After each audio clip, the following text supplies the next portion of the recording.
नमस्कार मित्रांनो, स्वागत आहे आपलं पुन्हा एका ॲडव्हेंचर भरल्या ब्लॉगमध्ये. मित्रांनो, आज आपण आलेलो आहोत तर रायगडला एक्सप्लोअर करण्यासाठी. मित्रांनो, मराठ्यांच्या इतिहासामध्ये रायगड किल्ला हा सर्वात महत्त्वाचा किल्ला आहे, जो स्वतंत्र मराठी साम्राज्याची राजधानी आहे. रायगड शिवरायांच्या राजधानीचा किल्ला, सह्याद्रीच्या मुख्य रांगेपासून काहीसा दूर असलेला, टासून केलेल्या कड्यांनी बंदिस्त केलेला, उत्तुंग आणि माथ्यावर विस्तृत पठार धारण केलेला. 6 जून 1674 साली महाराजांचा राज्याभिषेक झाला आणि राजे सिंहासनावर बसले. आजही रायगड किल्ला गर्वाने मराठी साम्राज्याची ताकद दाखवत आहे. आणि मित्रांनो, व्हिडिओमध्ये शेवटपर्यंत राहण्यासाठी चॅनलला पटापट लाईक करा, शेअर करा आणि सबस्क्राईब करा, कारण आता आपण जाणार आहे रायगडावरती. रायगड जो हिंदवी स्वराज्याचे संस्थापक छत्रपती शिवाजी महाराज यांची राजधानी आहे. आपण सर्वांना माहिती आहे की रायगड हा सह्याद्रीच्या चारही बाजूंनी घेरलेला आहे. रायगड किल्ला ताब्यात घेण्याआधी रायगडाला रायरीचा डोंगर या नावाने ओळखलं जायचं.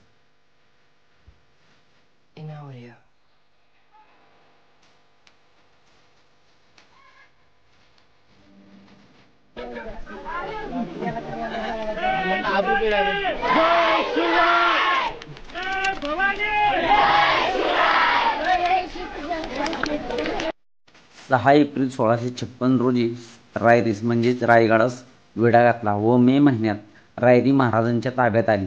तेथे असताना कल्याणचा सुभेदार मुल्ला अहमद खजिना घेऊन विजापूरकडे निघाल्याची बातमी महाराजांना समजली. त्यांनी तो खजिना लुटून रायगडावर आणला व त्या खजिन्याचा उपयोग गडाच्या बांधणीसाठी केला.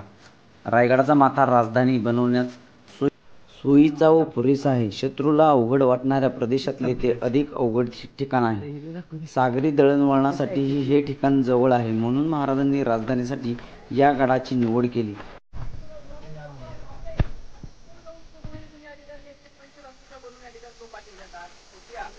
याची रचना रायगडाची तुम्हाला दिशा सांगतो.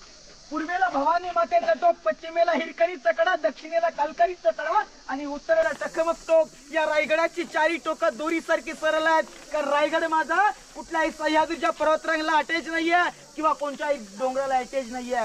म्हणजे जशी कमलाची कली ज्या कलीपासून उगम पावते, तसा रायगड किंवा कातलाच्या खडकापासून बनलेला आहे. म्हणून आज रायगड किल्ला राजधानीसाठी जागा निवडण्याचे कारण काय? कारण महाराजांनी ज्यावेळी ही रायरी पाहिली तेव्हा महाराज काय म्हटले होते की राजा जावणी पाहता गड बहुत चकोड, चौतर्फा गडाचे कडे तासिल्याप्रमाणे गाव बदली गावूंच, प्रजनकाली कड्यावर गवत उगत नाहीये, दोंडा तासी वेकच आहे, दौलताबाद पृथ्वीवर गड चकोड खरा परंतु उंचीने थोडका. ऐसे बोलून महाराज संतुष्ट झाले आणि बोलिले तख्तास जागा हीच जागा निवडावी. तख्तास म्हणजे राजधानीसाठी. आणि आज आपण राजधानी रायगडावर पाहतोय. आणि रायगड किल्ला इथेच वैभव नव्हे तर रायगडाच्या माथ्यावरती गेल्याच्या नंतर रायगडाचं वैभव काय आहे ते गडाच्या माथ्यावरती आपल्याला गेल्याच्या नंतर समजणार आहे. बोला छत्रपती शिवाजी महाराज की जय. जय भवानी, जय शिवाय. आता गडाच्या पायथ्यापासून 1 ते 1.5 तासाच्या अंतरानंतर मित्रांनो आपण आता पोचलेलो आहोत महादरवाज्यामध्ये.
पुस्तकातून घेतलेलं आहे, दिसतं की नाही. डायरेक्ट या समोरच्या गॅपमध्ये येऊन डायरेक्ट दरवाजामध्ये जर आलं आणि त्याचा प्रेशर जर एखाद्या लाटेसारखा जर असला तर तुमच्या आमच्यासारखा आत्ता सुद्धा इथं एकही उभा राहणार नाही. एवढ्या वेगाने एखादा धरण फुटल्यासारखं जर पाणी आलं तर आपण सगळ्याच्या सगळ्या तटबंदीच्या बाहेर फेकले जाऊ. एकही माणूस राहणार नाही. हाच सीन बाहुबलीमध्ये दाखवलाय त्याने धरण फोडताना. पाहिलंय सगळ्यांनी, तटबंदीच्या कडेनी ते धरण फोडतो, सगळी माणसं वाहून जातात. सेम सीन आहे, फक्त एवढंच की अशी वेळ कधी आली नाही, पण महाराजांनी घडवून ठेवलं होतं. नंतर जाताना सगळ्यांनी वरती बघा. आता राहिल्या इथल्या काही वास्तू. मगाशी नाणे दरवाजामध्ये मी एक शिल्प दाखवलं, शेतातल्या शेतकऱ्याच्या कणिसाचं शिल्प सगळ्यात टॉपला आहे बघा वरती, दिसलं सगळ्यांना. आता हा महादरवाजा असल्यामुळे इथे संपूर्ण भिंतीला ते लावलंय, कळलं तुम्हाला.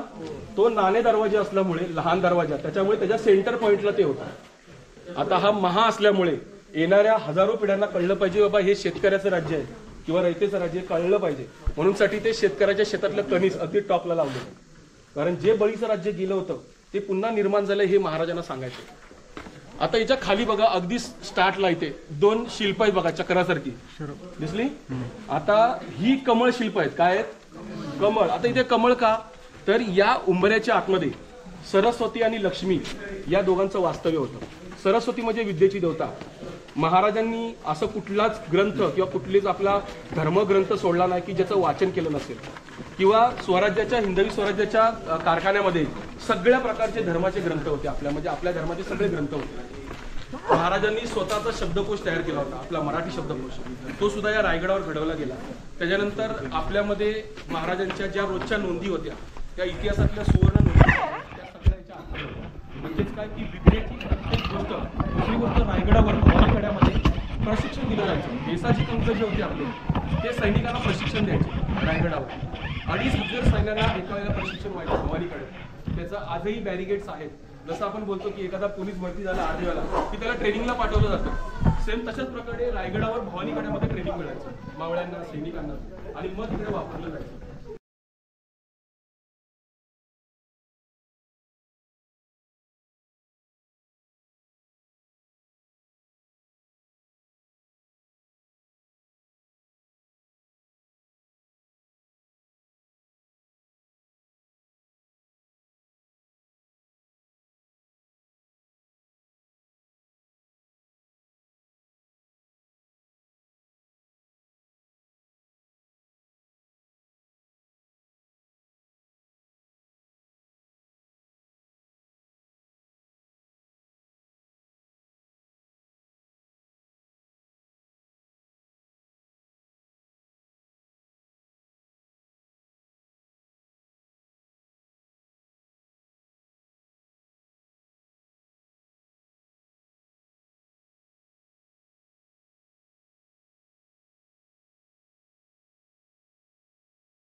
रोजी शिवाजी महाराजांचा इथंच काळा दिवस उगवला आणि महाराजांचा मृत्यू झाला.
म्हणतात ही बाल्कनी त्या काळामध्ये 5 मजली उंच होती. आज पहिला मजला आहे, याच्यावरती अजून जर का 4 मजले असेल तर त्या 5व्या मजल्याची हाईट किती उंच असावी याची कल्पना करा. राजे जर का याच्या 5व्या मजल्यावरती गेले तर आपल्या महाराजांना या रायगडावर 8 गड किल्ले दिसायचे.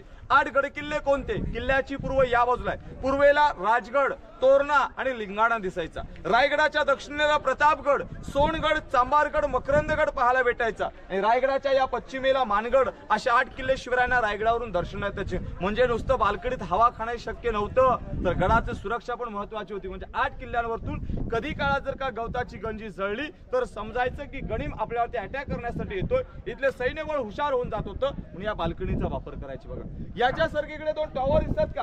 हे सप्तमनोरे त्या काळात 7 मजली उंच होते. आज पहिला आणि दुसरा मजला आहे, याच्यावरती अजून जर का 5 मजले असेल तर त्या 7व्या मजल्याच्या हाईट किती उंच असाव्याची कल्पना करा. पलीकडचा स्तंभ आहे त्याचं नाव आहे विजय स्तंभ. विजयाचं प्रतीक म्हणून स्वराज्याचा भगवा रायगडाच्या माथ्यावरती तिथे फडकवायचे. एकदा का भगवा फडकवला की महादरवाजामध्ये तोफेची सलामी द्यायची. बाजूच्या गावांना किल्ल्यांना कळायचं की गडावरतून तोफेची सलामी आली, याचा अर्थ शिवरायाने कोणता तरी गडकिल्ला जिंकला आणि या आनंदपरी याच्यावरती विजयाचा भगवा फडकवला गेला. हा समोर अष्टकोनी होता. छत्रपती शिवरायांच्या राण्या सायंकाळच्या प्रहरी निवांत हवा करण्यासाठी या स्तंभावर येऊन बसायच्या. याला राण्यांची गॅलरी सज्जा असं म्हणतात. समोर बघा इत्याकृती जो खड्डा दिसतो का तुम्हाला, त्या कोपऱ्यामध्ये बघा यल आकाराचा खड्डा आहे. 11 पायऱ्या खाली उतरल्या. डाव्या हातावरती 10 बायची खोली आहे. या खोलीचं नाव आहे गुप्त खलबतखाना. स्वराज्याच्या गुप्तहेर खात्याचे प्रमुख होते बहिरोपी बहिर्जी नाईक. बहिरोपी का म्हटलं जायचं की बसल्या जागेवरती 7 रुपये बदलायचे. 18 भाषा होत्या. दुश्मनाच्या छावणीमध्ये जायचं, त्याच्या भाषेमध्ये त्याच्या वेशेमध्ये बोलायचं, आपल्या राजाबद्दल आणि आपल्या प्रांताबद्दल चाललेल्या चर्चेची माहिती इथे जमा करायची. याला गुप्त खलबतखाना म्हणतात. म्हणजे या कणाची बातमी या कणाला पोहोचणे. बघा स्वराज्याचा तिसरा डोळा म्हणून त्याची ओळख, त्याला खलबतखाना म्हणतात. पलीकडे राजांचा वाडा पाहायला पुढे जाऊया. बोला छत्रपती श्री शिवाजी महाराज की जय.